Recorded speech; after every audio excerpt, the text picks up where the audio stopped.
Historiquement, les machines d'impression typographique utilisaient un mode de composition qui ressemblait à ça, sur lequel on venait positionner des caractères mobiles en plomb. Donc technologiquement, on est sur le même niveau que l'impression de Gutenberg. Et ensuite, on venait rapporter notre composition typographique sur des enceintes comme celle-ci.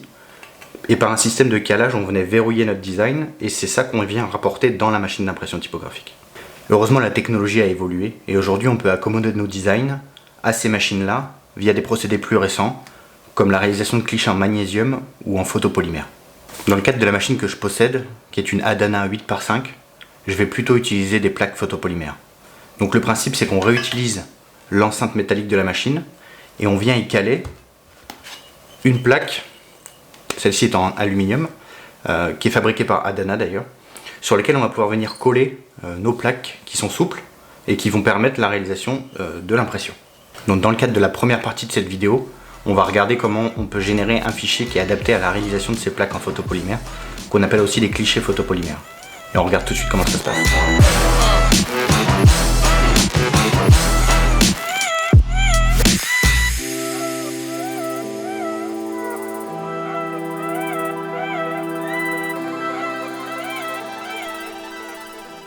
Alors là on est dans InDesign, j'ai réouvert le fichier qu'on avait créé dans l'épisode numéro 3 pour la carte de visite. Et je vais simplement, donc là j'appuie sur W pour réafficher les guides, je vais simplement créer une forme sur le contour de la carte, juste pour me permettre de symboliser la taille de la carte de visite. Donc je fais juste voilà, un petit cadre comme ça, que je vais dupliquer sur les deux pages. Donc je fais simplement cette opération là. Voilà, je vais inverser les couleurs. Et ensuite, je vais simplement sélectionner tout, je vais copier ça. Je le répète pour les deux pages et je vais le coller dans Illustrator. Donc j'ai préparé ces petits collages dans Illustrator. Alors vous voyez, on retrouve vraiment telle quelle la construction de la carte de visite. Et alors quand on procède à cette opération là, depuis InDesign, c'est directement collé en forme vectorielle dans Illustrator. Donc comme on l'avait vu, on ne peut plus modifier le contenu du texte, ça devient des formes géométriques. Donc cet épisode est consacré à la création du cliché polymère. On va regarder comment on fait tout de suite. Alors déjà il faut savoir que l'impression typographique c'est pas dédié à la création de quelque chose qui soit très coloré, très chargé. C'est vraiment dédié à la typographie de manière générale.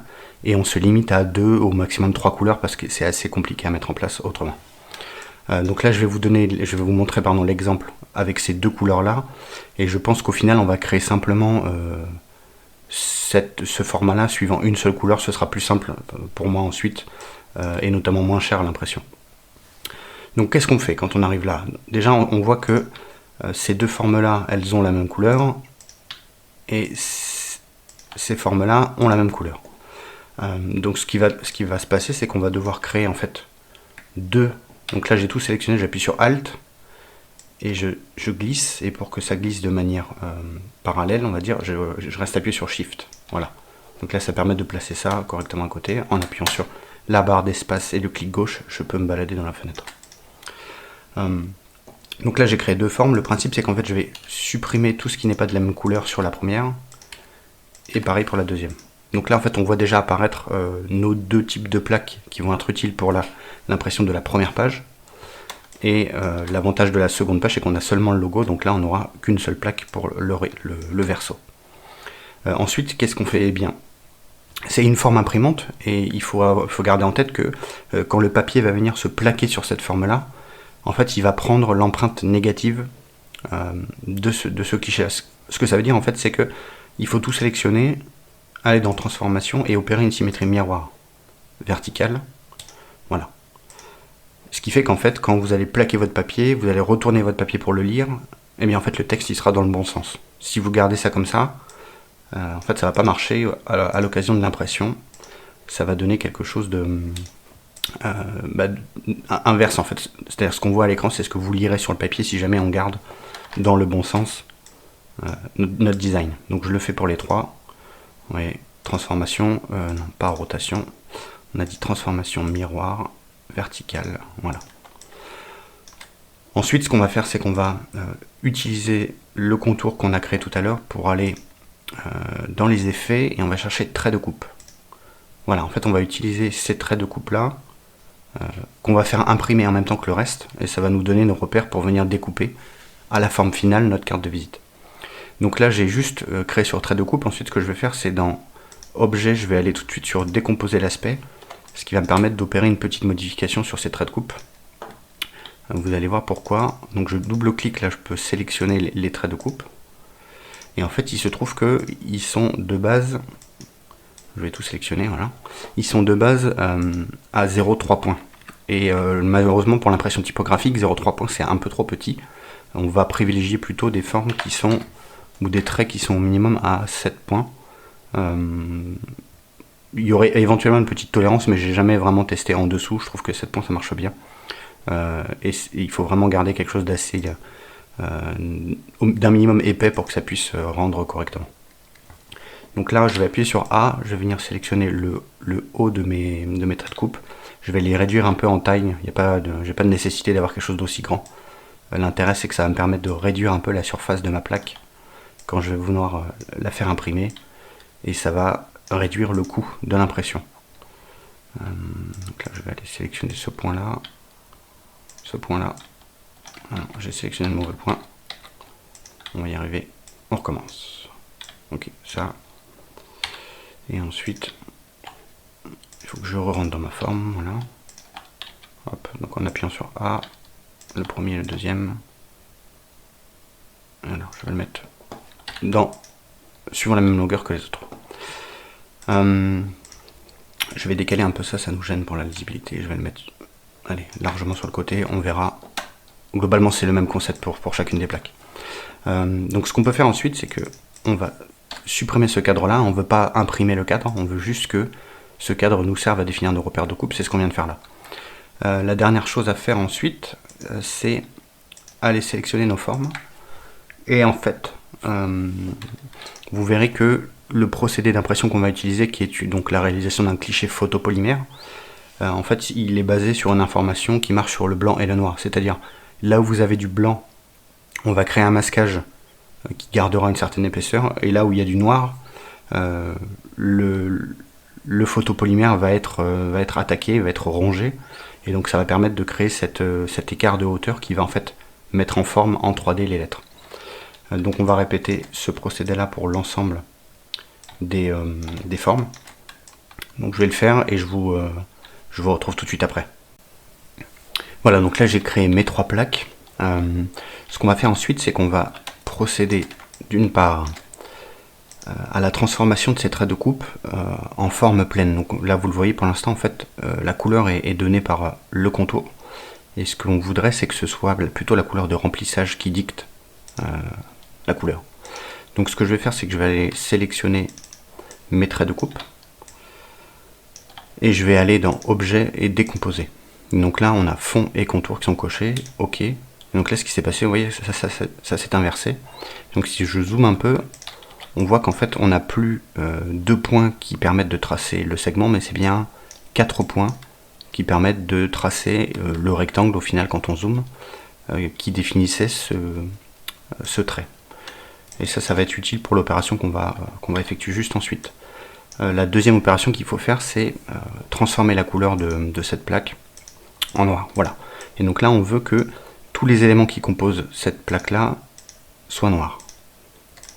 Et on va répéter l'opération sur toutes les plaques. Donc je sélectionne, je le fais rapidement avec vous, objet, décomposer, ok. Je sors de là, je sélectionne toute la plaque, et la couleur de premier plan, c'est le noir, et même chose pour la dernière plaque. Voilà, décomposer, ok. Je sors du calque, et je vais tout sélectionner pour être certain que ce soit bien la couleur noire. Voilà. Donc là j'ai mes 3 plaques qui sont pratiquement prêtes à être exportées pour l'impression.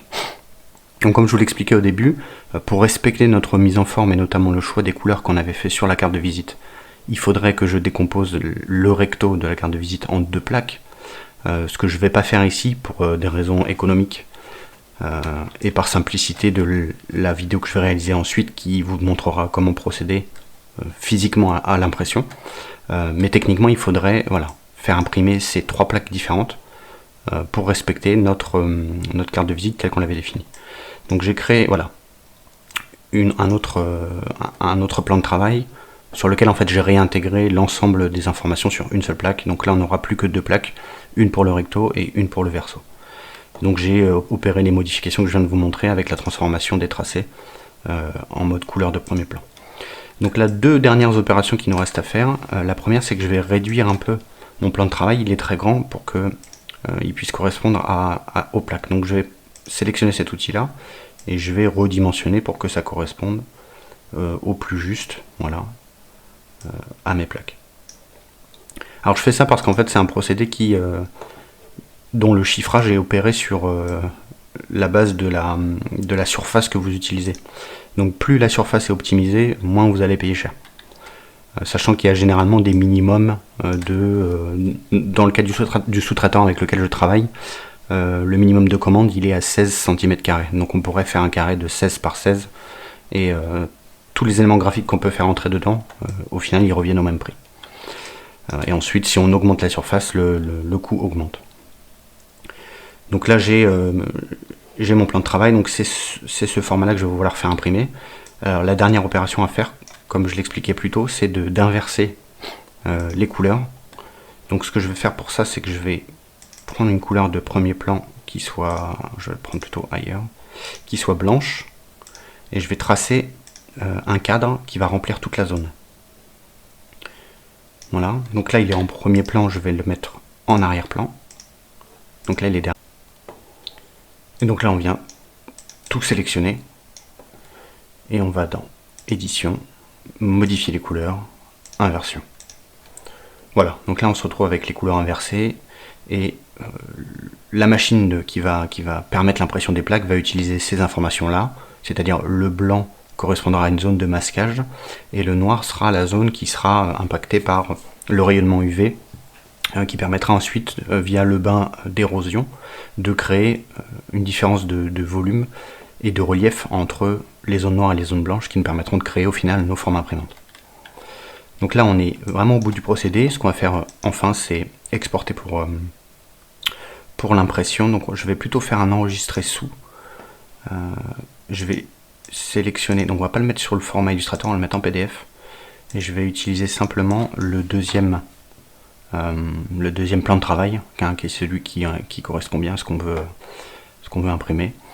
Et donc voilà, là je vais l'enregistrer en plaque photopolymère. TAQ, peu importe. Enregistrer. Donc là on va regarder les différents paramètres. Voilà, certes c'est un fichier qui est destiné à l'impression, mais c'est pas une impression traditionnelle au sens de l'imprimerie. C'est plutôt un procédé de fabrication qui vous permet de créer vos formes imprimantes. Donc il n'y a pas d'intérêt de rajouter des traits de coupe ou ce genre de choses. Globalement on va laisser par défaut, on peut le mettre en qualité supérieure. Et on va enregistrer le PDF comme ça.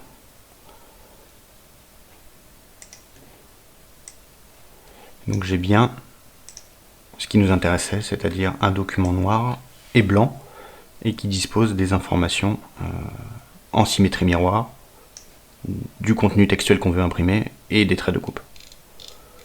Voilà, donc ça c'est parfait, j'ai plus qu'à l'envoyer à mon sous-traitant pour la réalisation des plaques. Donc une fois que ça revient de l'impression, un cliché photopolymère ça ressemble à ça. Donc c'est un petit feuillet de plastique, vous voyez c'est assez souple, et on voit la création du relief tel qu'on le voulait. Pour l'utiliser avec la machine, ce qu'on a juste à faire, c'est de réutiliser la plaque qui sert au positionnement du cliché et de venir le coller dessus. Globalement, un petit scotch double face, ça fait bien l'affaire. Donc on se retrouve dans la vidéo qui suit pour regarder dans le détail comment on procède à l'impression.